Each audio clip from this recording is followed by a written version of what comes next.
गावातील मंदिर फक्त देवाचं ठिकाण नसतं, ते मनाला शांत करणारा एक अनुभव असतो.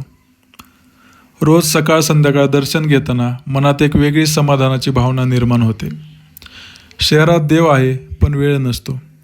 इथे गावात वेळही आहे आणि भावनासुद्धा. शनिवारची संध्याकाळ झाली की हनुमानाची आरती आणि संपूर्ण गाव एकत्र येतं. टाळ मृदुंगाच्या आवाजात भक्ती रंगते. कोणी मोठं नाही, कोणी लहान नाही, सगळे फक्त भक्त असतात. आणि वर्षातनं एकदा येतो अखंड हरिनाम सप्ताह. 8 दिवस गाव जणू भक्तीत हरवून जातं. भजन, कीर्तन, नामस्मरण आणि प्रत्येकाच्या चेहऱ्यावर समाधान.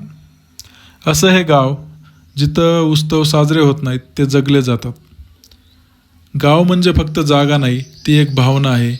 ती एकमेकांच्या स्नेहाची सावली आहे.